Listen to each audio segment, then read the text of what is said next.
Hello guys, welcome to economic classes. आज हम आपको मैक्रो इकोनॉमिक्स इस टॉपिक को डिटेल में समझा रहे हैं। इस टॉपिक के मेन पॉइंट्स हैं meaning, definition, nature, scope, importance, limitations और लास्ट में macroeconomics issues in an economy. Start करते हैं। मीनिंग। अंग्रेजी भाषा में मैक्रो शब्द ग्रीक भाषा के शब्द मैक्रोस से बना है, जिसका अर्थ होता है बड़ा। समष्टि अर्थशास्त्र आर्थिक विश्लेषण की वह शाखा है, वह ब्रांच है जिसमें समस्त आर्थिक क्रियाओं का संपूर्ण रूप से अध्ययन किया जाता है, जैसे कुल रोजगार, नेशनल इनकम, नेशनल प्रोडक्शन, व्यापार चक्र, अनएम्प्लॉयमेंट, कुल बचत, कुल पूर्ति, इंटरनेशनल ट्रेड आदि। डेफिनेशन है प्रोफेसर बोल्डिंग के द्वारा दी गई है। उन्होंने कहा है कि समष्टि अर्थशास्त्र का सिद्धांत अर्थशास्त्र का वह भाग है जो अर्थव्यवस्था के संपूर्ण निकायों के समग्रों और औसतों का अध्ययन करता है। एडवर्ड शापिरो के द्वारा भी डेफिनेशन दी गई। उन्होंने बताया है कि समष्टि अर्थशास्त्र संपूर्ण अर्थव्यवस्था की कार्य पद्धति से संबंधित होता है। कहने का मतलब कि समष्टि अर्थशास्त्र होता है उसमें संपूर्ण अर्थव्यवस्था का अध्ययन किया जाता है। अब आता है नेचर। संपूर्ण अर्थव्यवस्था का अध्ययन इसके अंतर्गत किया जाता है, यानी कि अर्थशास्त्र की प्रकृति क्या है, समष्टि अर्थशास्त्र की क्या प्रकृति है।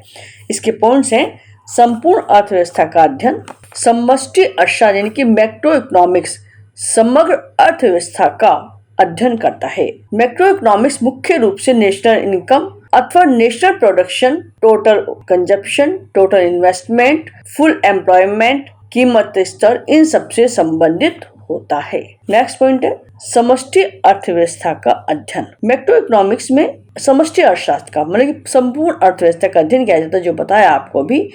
तो मौद्रिक अर्थशास्त्रियों के अनुसार उन्होंने बताया कि प्रतिष्ठित अर्थशास्त्रियों की मान्यता थी कि जो धन होता है वो केवल विनिमय के माध्यम के रूप में ही कार्य को करता है। जो क्लासिकल इकोनॉमिस्ट हैं उन्होंने धन को सर्वोपरि माना है और उनका मानना था कि जो धन की डिमांड और सप्लाई है वह आर्थिक गतिविधियों को महत्वपूर्ण रूप से प्रभावित करती है। धन ही उनके लिए सर्वोपरि था और धन की वजह से उन्होंने कहा था कि सारे इकोनॉमिक एक्टिविटीज होती हैं। नेक्स्ट पॉइंट है समष्टि अर्थशास्त्र एक व्यवस्थित विचार है। समष्टि अर्थशास्त्र में इन्फ्लेशन और डिफ्लेशन, तेजी और मंदी, पूर्ण रोजगार और अल्प रोजगार के समस्त यूजाई कंडीशन से स्थितियां हैं उनका अध्ययन शामिल है। समष्टि अर्थशास्त्र एक बड़े स्केल पर आर्थिक मामलों से भी संबंधित है। नेक्स्ट पॉइंट है समष्टि अर्थशास्त्र एक मुख्य संस्थागत कारक है। जो मैक्रो इकोनॉमिक्स है वो एक संस्थागत कारक है और उसमें होने वाले परिवर्तनों से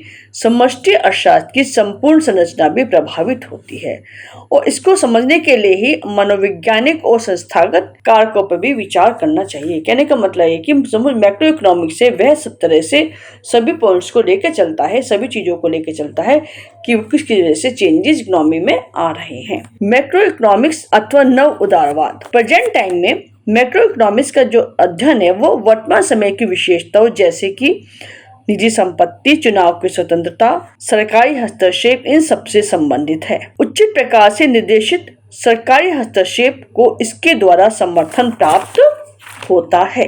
नेक्स्ट पॉइंट है निवेश की महत्वपूर्ण भूमिका, इन्वेस्टमेंट की। मैक्रो इकोनॉमिक्स में इन्वेस्टमेंट एक महत्वपूर्ण भूमिका निभाता है क्योंकि इन्वेस्टमेंट का अर्थ है कि वस्तु के स्टॉक में वृद्धि करना और पूंजीगत संपत्ति का निर्माण करना। नेक्स्ट उपभोग तथा राष्ट्रीय आय की भूमिका। मैक्रो इकोनॉमिक्स में उपभोग व्यय का बहुत अधिक महत्व होता है। इस प्रकार मैक्रो इकोनॉमिक्स में उपभोग, बचत, रोजगार, निवेश आदि से संबंधित आवश्यक सांख्यिकी जो आंकड़े होते हैं, जो स्टैटिस्टिकल आपका सर्वे किया जा रहा है, जो भी डाटा निकाला के लेके आ रहे हैं, उनको उपलब्ध कराकर नेशनल इनकम के अध्ययन के आधार पर एक अत्यंत महत्वपूर्ण डिसीजन इससे मिल पाता है कि किस तरह से आपको काम करना है। अब आता है next point scope of macro economics. समष्टि अर्थशास्त्र को आय और रोजगार का सिद्धांत या केवल आय विश्लेषण का सिद्धांत भी कहते हैं। इसके विषय क्षेत्र में विभिन्न क्षेत्रों की समस्याएं आती हैं। सबसे पहले है आय तथा रोजगार के क्षेत्र में समष्टि अर्थशास्त्र आय तथा रोजगार के स्तर के निर्धारण में आवश्यक कारकों को पहचानने में सहायक होता है। जो मैक्रो इकोनॉमिक्स है वो उसके दो मुख्य तत्व होते हैं, उपभोग फलन और निवेश फलन। कुल मांग बराबर कुल उपभोग, मांग प्लस कुल निवेश मांग, इन सबको ये बताता है। यानी कि जो कितना कंजप्शन हो रहा है, कितना इन्वेस्टमेंट हो रहा है, ये किस किस पर निर्भर करता है, किस किस पर डिपेंड करता है, इस बारे में ये बताता है। नेक्स्ट है वितरण का आधुनिक सिद्धांत भी यही है। समाज के विभिन्न वर्गों के मध्य जो देश की नेशनल इनकम है, जो राष्ट्रीय आय है, उसको बांटने के लिए विभिन्न विधियों का उपयोग किया जाता है। कहने का मतलब है कि जो नेशनल इनकम है, उसका राष्ट्रीय आय है जो हमारी देश की, वो कुछ ही लोगों के हाथ में, लेकिन धन का वितरण जो है वो असमान है। अमीर वर्ग अमीर है और गरीब वर्ग गरीब है। तो इसका इस तरह से डिस्ट्रीब्यूशन किया जाता है कि सभी वर्गों से इसको फायदा हो। नेक्स्ट आर्थिक विकास का सिद्धांत। आर्थिक विकास के सिद्धांत के अंतर्गत अर्थशास्त्री आर्थिक विकास की दर को बढ़ाने के माध्यम को निर्धारित करने में भी मैक्रो इकोनॉमिक्स का से सहायता लेते हैं, क्योंकि ये जीवन स्तर को बढ़ाने और समाज में गरीबी को कम करने में एक महत्वपूर्ण निर्धारक तत्व होता है। गवर्नमेंट को पता होता है कि किस एरिया का डेवलपमेंट करना है, तो वो उस एरिया में, उस सेक्टर में ज़्यादा हेल्प करती है लोगों की, और इस तरह से कंट्री का जो डेवलपमेंट है, आर्थिक विकास है, वो तेजी से होने लगता है। नेक्स्ट सामान्य कीमत स्तर का सिद्धांत। मैक्रो इकोनॉमिक्स का जो अध्ययन है वो सामान्य कीमत स्तर पर ध्यान केंद्रित करने में भी सहायता करता है। यह समष्टि अर्थशास्त्र का प्रमुख तत्व है। इसमें मुद्रा, बैंकिंग और वित्त से संबंधित सिद्धांत शामिल होते हैं। नेक्स्ट पॉइंट है समष्टि अर्थशास्त्र का महत्व, इंपोर्टेंस ऑफ मैक्रो इकोनॉमिक्स। अर्थव्यवस्था के कामकाज को समझने के लिए, फर्स्ट पॉइंट है इसका, अर्थव्यवस्था की जो कार्य प्रणाली है, इसको समझने के लिए मैक्रो इकोनॉमिक्स के आर्थिक तत्वों का अध्ययन करना अनिवार्य होता है। हमारी मुख्य आर्थिक समस्याएं अर्थव्यवस्था में कुल आय, उत्पादन, रोजगार और सामान्य मूल्य स्तर के व्यवहार से संबंधित होती हैं, और इन सब का अध्ययन ही हम मैक्रो इकोनॉमिक्स में करते हैं।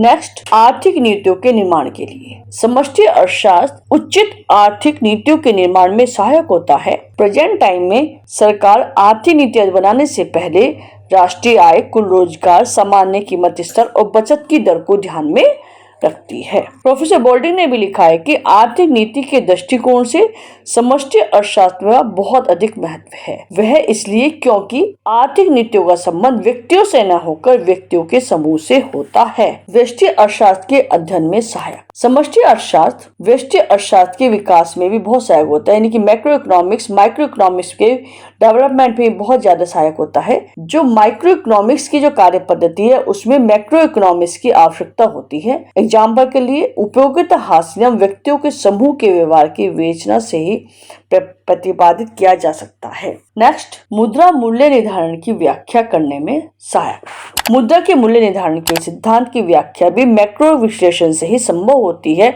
क्योंकि इसके द्वारा मुद्रा मूल्य के परिवर्तनों के संपूर्ण समाज पर पड़ने वाले प्रभाव की व्याख्या की जा सकती है। नेक्स्ट अंतर्राष्ट्रीय तुलना। जो मैक्रो इकोनॉमिक्स है उसके अध्ययन से प्रति आय की दर, निवेश की दर, विभिन्न जो अर्थव्यवस्था है उसकी उपभोग और बचत का स्तर, इन सब का कंपैरिजन भी इससे ही किया जा सकता है। मैक्रो इकोनॉमिक एनालिसिस के माध्यम से विभिन्न कंट्रीज की एक्सचेंज रेट का भी निर्धारण संभव होता है। नेक्स्ट मुद्रा मूल्य निर्धारण की व्याख्या करने में सहायक। मुद्रा के मूल्य में बार बार चेंजेस होते हैं, कभी इन्फ्लेशन आता है, कभी डिफ्लेशन आता है, तो इस वजह से इकोनॉमी में इसका प्रतिकूल प्रभाव भी पड़ता है। संपूर्ण रूप से अर्थव्यवस्था के लिए मौद्रिक, राजकोषीय और प्रत्यक्ष नियंत्रण उपायों को अपनाकर उनका रोक किया जा सकता है, उनको दूर किया जा सकता है। नेक्स्ट व्यापार चक्र का अध्ययन।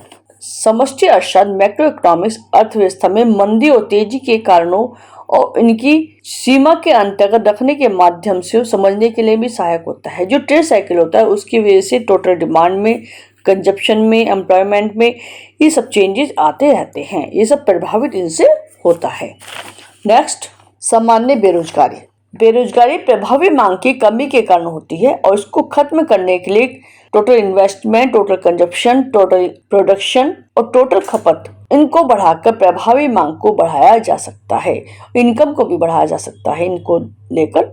और इस प्रकार सामान्य बेरोजगारी के कारण उनके प्रभावों और उपचारों के माध्यम से मैक्रो इकोनॉमिक्स का बहुत ज्यादा महत्व होता है। नेक्स्ट पॉइंट है लिमिटेशंस ऑफ मैक्रो इकोनॉमिक्स। समष्टि अर्थशास्त्र की बहुत सारी सीमाएं हैं। सबसे पहले है आर्थिक विरोधाभास। समष्टि अर्थशास्त्र के विभिन्न निष्कर्ष व्यक्तिगत इकाइयों की कुल राशि पर आधारित होते हैं।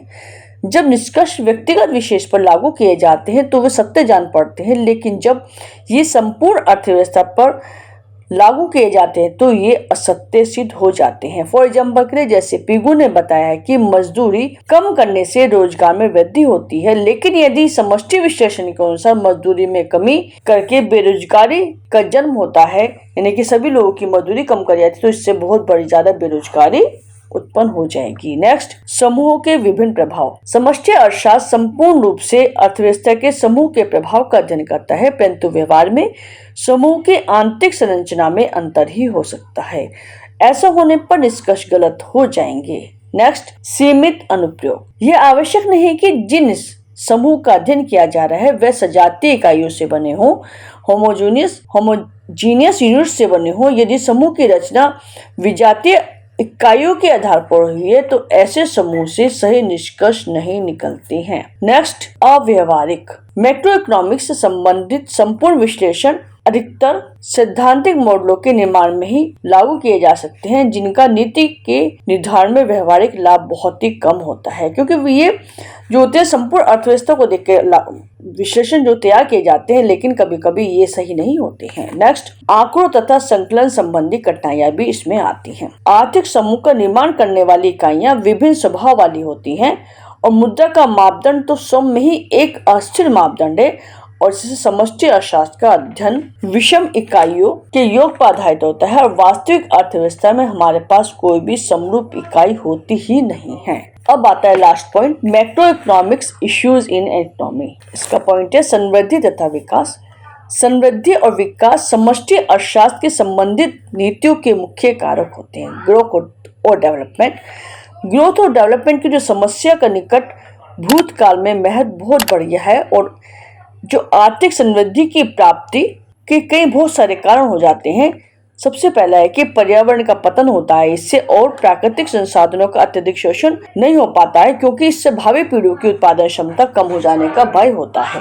रोजगार एवं बेरोजगारी। यदि बेरोजगारी इकोनॉमी की प्रमुख समस्या है तो इकोनॉमी में वास्तविक उत्पादन उसकी क्षमता से कम होना। 1930 के दशक में विश्व भर में बहुत बड़ी मंदी आई थी, महामंदी आई थी। आर्थिक गतिविधियां बहुत धीमी पड़ गई थी। बेरोजगारी केवल भारत जैसे अंडर डेवलप्ड कंट्रीज की ही एक समस्या नहीं थी, ये डेवलप्ड और अंडर डेवलप्ड दोनों ही देशों में बेरोजगारी बहुत ज्यादा बढ़ गई थी। जो समष्टि अर्थशास्त्र की एक महत्वपूर्ण समस्या बेरोजगारी है और इसका संबंध संसार की सभी इकोनॉमी से होता है। नेक्स्ट, ब्याज दरें तथा मौद्रिक नीति। ब्याज दरों में जो परिवर्तन है वह अन्य प्रमुख आर्थिक समस्या, एक बहुत बड़ी इकोनॉमिक प्रॉब्लम है। मौद्रिक नीति का संबंध उन मौद्रिक उपायों से होता है जिनके द्वारा गवर्नमेंट इकोनॉमी में इंटरेस्ट रेट और मुद्रा की पूर्ति में परिवर्तन लाती है, जिससे स्टेबिलिटी के साथ साथ डेवलपमेंट को भी प्रोत्साहित किया जा सके। भारत जैसे अंडर डेवलप्ड कंट्रीज की इकोनॉमी के लिए जो इंटरेस्ट रेट की जो ऊंची दरें हैं, ब्याज की जो ऊंची दरें हैं, वो बहुत ज्यादा सही नहीं होती हैं। सरकार की आर्थिक नीति का उद्देश्य इंटरेस्ट रेट को कम करना ही होता है। नेक्स्ट, व्यापार चक्र। आर्थिक क्रिया में हमेशा उतार चढ़ाव पाए जाते हैं। जब इकोनॉमिक जो क्रिया है वो धीमी पड़ जाती है तब इसे मंदी की स्थिति कहते हैं, और जब इसमें सुधार होने लगता है तब इसको पुनरुत्थान यानी कि रिकवरी की स्थिति कहा जाता है, कंडीशन कहा जाता है। व्यापार चक्र किसी भी एक विशेष फर्म अथवा एक विशेष व्यावसायिक क्रिया तक ही सीमित नहीं होते हैं। यह उत्पादकों की ऐसी रणनीति को अपनाते हैं जिनके द्वारा मंदी और तेजी की स्थितियों का सामना किया जा सके। नेक्स्ट, मुद्रास्फीति इन्फ्लेशन। मुद्रास्फीति उस कंडीशन को कहते हैं जिसमें सामान्य कीमत स्तर में एक निश्चित समय अवधि में निरंतर बढ़ने की प्रवृत्ति पाई जाती है। फलस्वरूप मुद्रा का मूल्य घटता है और लोगों की वास्तविक क्रय शक्ति कम हो जाती है। महंगाई की स्थिति में कुछ व्यक्ति अधिक धन अर्जित कर लेते हैं और जबकि दूसरे लोगों को हानि इससे होती है, इसलिए यह इकोनॉमी में आय वितरण के स्वरूप को भी प्रभावित करता है। नेक्स्ट, सरकारी बजट घाटा। सरकारी बजट घाटा। बजट घाटे के परिणाम स्वरूप इन्फ्लेशन हो सकता है, विशेषकर जब इकोनॉमी में ज्यादा प्रोडक्शन नहीं हो पाता है। भारत जैसे देशों में सरकारी खर्चे का बहुत बड़ा भाग वस्तुओं और सेवाओं के उपभोग पर अधिक तथा उनके उत्पादन पर कम हो रहा होता है। विकल्प के रूप में सरकारी आय के साधन बढ़ाने के लिए गवर्नमेंट अधिक टैक्स लगाती है। बजट संबंधी घाटा तथा उससे संबंधित राजकोषीय नीति समष्टि अर्थशास्त्र की केंद्रीय समस्या होती है। नेक्स्ट, मुद्रास्फीति जनित मंदी। यह एक ऐसी कंडीशन है जिसमें इकोनॉमी में मुद्रास्फीति और बेरोजगारी दोनों उपस्थित होते हैं। मुख्य रूप से आधुनिक मिश्रित अर्थव्यवस्था में देखा जाता है, परंतु प्रेजेंट टाइम में यह प्रत्येक देश के लिए प्रमुख समस्या होती है। इसी के साथ ये टॉपिक यहीं कंप्लीट होता है।